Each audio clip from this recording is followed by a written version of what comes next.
Hey everybody, Josh RV Nerd here at Bish's RV with my very first look at a brand new series from East to West. They're coming out with a smaller Delaterra series here. This is going to be a really good model, like if you don't want to pop up, you want something fully hard-sided and enclosed for your family, but you need to sleep a lot of people in a very small space. Like maybe you don't have a big giant truck or you just have no desire for a big giant trailer.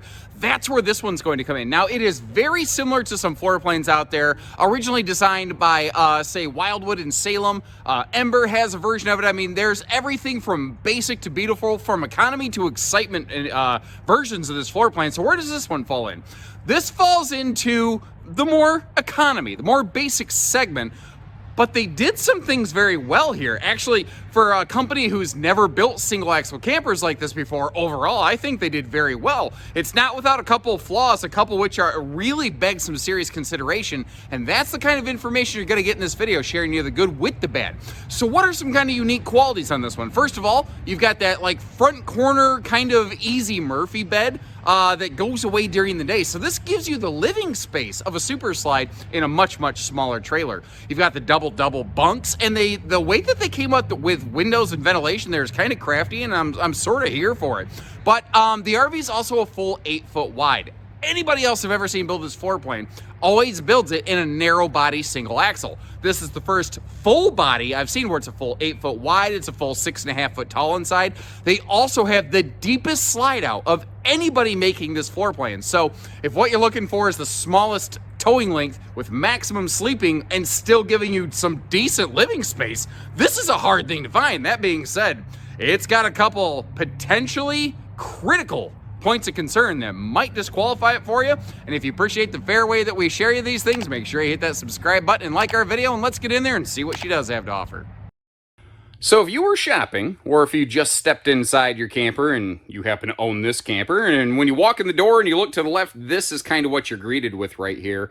And overall, this thing has a large, wide open feel. And that's because they went with a full ceiling height. They went with a, not a reduced ceiling height in here, but also a standard size body. So it's a little bit taller, it's wider than most single axles, and it has about a foot of extra depth on that slide over there, which opens this whole sucker right up. Now, they also went carpetless in the slide, but in a small camper like this, the wheel wells do stick up actually into the flooring a little bit, which is why the slide has to have that little step up. You're actually stepping up above the wheel well.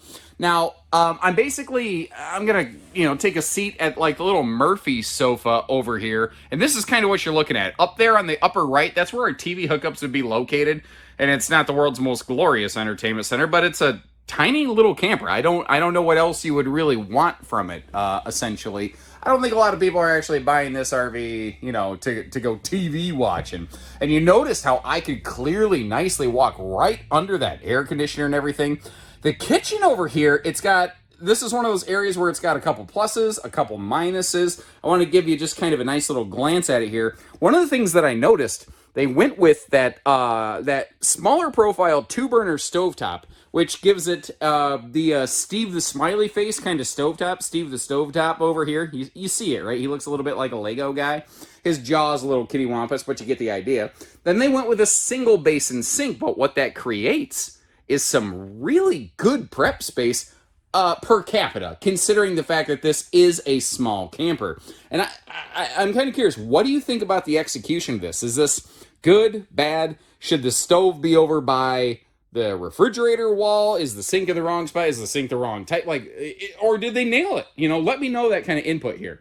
Now, one of the things I noticed is I started looking up under here, and I noticed it doesn't actually have a stovetop vent hood. What you do have, though, and there's actually maybe a way you could work around it, although by default it doesn't qualify. You do have a vent up here, like a skylighting vent in the living area. And this is a constructed roof, not laminated, meaning it's hollow. So if you wanted to upgrade that to a power vent fan, that would not be hard to do. That's a very, very easy thing for us to accomplish here, at pretty much any of our stores. That's like a everyday kind of function.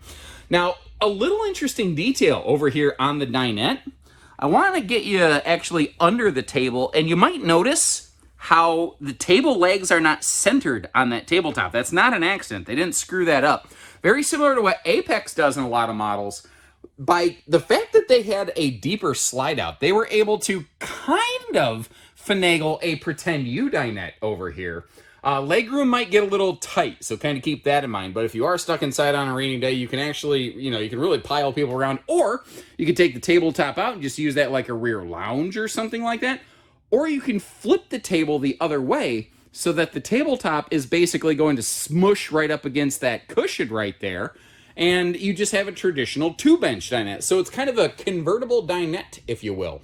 And again, trying to share some good with some bad. I was a little surprised there was no light in the ceiling of the slide out, but I also don't really feel like the RV's dark, because if you notice, they went with the Sir Mix-a-Lot double-up lighting up here in the ceiling and gave this thing, it illuminates pretty darn well. The cushions in this little kind of sofa bench, Murphy bench kind of thing, also surprisingly robust. It's actually a custom backer cushion, so it's not constantly falling and sliding out of place. And if we look around this thing, you'll see this repeated in the bunks. They're very good about giving us USB plugs. I've already counted 10 USB plugs in this camper. You've got household outlets by the sink, which is admittedly a weird spot. You've got some by that sofa. You got some in the bathroom as well, of course. And we do have some kind of, I don't know if we call it a true Murphy function or whatever the case may be, but a convertible bed arrangement. Now, keep in mind, I am flipping you over into wide-angle lens mode because it's the only way I could get myself in screen showing you all this. But this is very simple and easy to put it up and down, but it is what I call a bendy bed. So you are going to have to choose, like, are you going to put the mattress up and down every day? Are you going to make your bedding every day and night? Or do you want to just leave it down and ignore that? Like, one of the cool functions that you can have on this RV is if you only want to use it, on a rainy day, you can leave it in bed mode all the time. And then if you do get stuck inside for a while, you can always put the bed away, basically, and convert the space. But nothing says you have to do that. Like, if you wanted to pull that is a Camp Queen size mattress, by the way. It's a folding Camp Queen. So keep that in mind if you're planning on shopping replacement mattresses or anything of that nature. But, I know that short queen is going to be a thing that hangs up a lot of people. Being the fact that this is a full 8 foot wide, they did have room to do a true queen up in that front corner, but you would have lost that closet next to the bed. And that's actually one of the things I think is really good about this camper. Because it's a full 8 foot wide, you not only have more open living space, but you get some extra storage like that, a little bit of extra storage pocket space in the pass-through as well that you otherwise just wouldn't get on a common narrow body model. Over here in the bunks, I've been looking around. I have not seen a tag, by the way, telling me the weight rating on the bunks. When I see those, I try to announce them on camera. If I don't say something, usually it's because I just couldn't find the tag. But I thought this was interesting. First of all, down here, they don't go with any kind of, camp kitchen under the bunks. Instead, what we have is like, that's just a cool duffel bag storage space or like dog bed, cat litter box space, I could see that working for, like, what would you put down there? I'm always kind of curious how somebody wants to move in. Now, you've got the double over double corner beds. Down here, it's kind of interesting. They do have, your big egress, emergency, exit, fire escape, also breeze window. But when we get up top, you might notice there's no breeze windows, but they added a skylight up here, which can also kind of do the trick. And I don't know if I like that or don't like that. I've never really seen that done as a replacement for a window in the upper bunk. So I'd appreciate maybe if you chimed in. Is that did they nail it or did they fail it? You let me know up there. One of the things I do like, I kind of mentioned this earlier, you do have USB plugs for both the upper and lower beds. So once again, those rainy day survival functions are alive and well in here. You may have noticed too, in case you weren't aware, that is a full-size 12-volt DC compressor fridge. So you have big cold storage. That is another one of those things like, I think they did the kitchen pretty well over here. You saw when we opened everything up, there's decent cabinet space. They give us at least one drawer below Steve the stovetop over there. So you do have a place for utensils. The one thing this RV is generally lacking on is personal storage, like, clothing storage. That's where this thing being 8 foot wide and having that extra closet up front is kind of handy. And notice too, you don't have the peekaboo bathroom over here. You don't have these, the wide open gap above the door. They did fully enclose and frame that in, which is kind of cool. And again, with this being a little bit taller camper, it meant I can actually stay in the shower, and your feedback actually helped shape this product. The original prototype of this RV did not have shower wall surround paneling, and you notice how they've included that.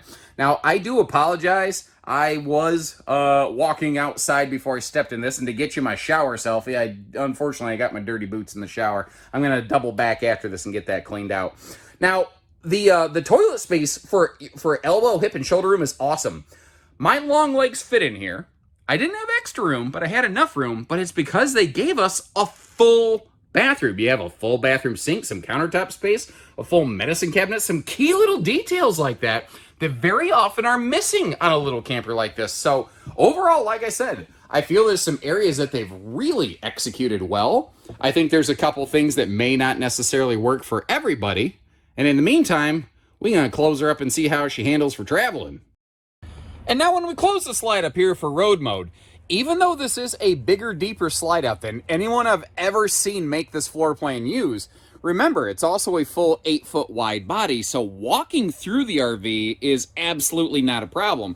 I want to back up real slow though, because one of the things I was curious about, and one of the things I think they did very well, is they made it so that you can still use the front bed when the slide is closed. Now, to be fair, I think most builders who make this floor plan have accomplished that same goal, but that's, I think, a very potentially, deal maker, deal breaker factor here that I think they got right. And that's the kind of thing that sometimes a new RV manufacturer or a new brand building a floor plan, they miss some of those little fine details sometimes. But you see that we can walk in, we can get to the fridge, we can get to the bunks, the bathroom. This thing absolutely crushes the Cracker Barrel test. Now, if you watch a lot of my videos, you'll hear me say this with decent frequency. Every RV's greatest asset is also its greatest liability. And in that case, that is reflected in this RV in that full 8 foot wide body and that extra deep slide that you're looking at. Well, I guess it's a normal full depth slide, but that's not normal in a single axle class like this. All of that is awesome for the extra living space that it gives you, but it presents a problem when it comes to the dry weight and the cargo capacity available on this camper. Basically, this RV, because it is physically bigger, there's more material, it weighs more.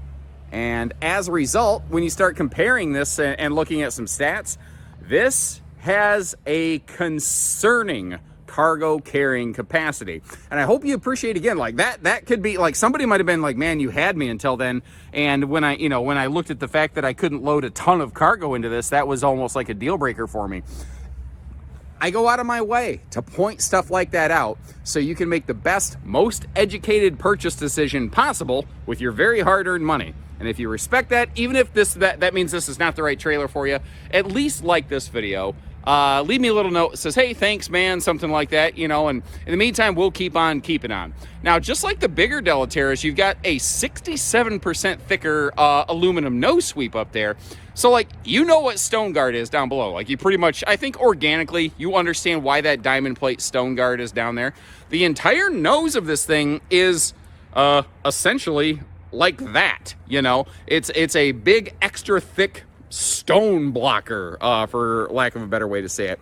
Now, with this being a full 8 foot wide, it does have a little bit wider stance on that A-frame tongue right there. It does leave it a little more room for some batteries, but that being said, pretty much anything like this, if you want to put 2 batteries on it, even in a 7 foot narrow body, you should still be able to do that.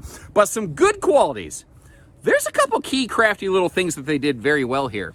When you start looking at single axle campers, it is, especially in a stick and tin price point focused camper, front stabilizer jacks are often something manufacturers are omitting. Sorry, I realize that these entry steps are levitating like Dua Lipa over here, or David Blaine, because after I got in the RV, I got out of the RV, I cranked up the tongue jack to level it out a little bit. So it lifted those right off the ground. But speaking of those steps, so the stable steps are standard, but look what's right under them. Not everybody loves those stable steps, and they have prepped this so that if you want to not use those and use a traditional fold-out set of steps, or if you want to get one of those MORryde toolboxes, you could also do that right there, which I think is just some very cool, smart details that they've applied here.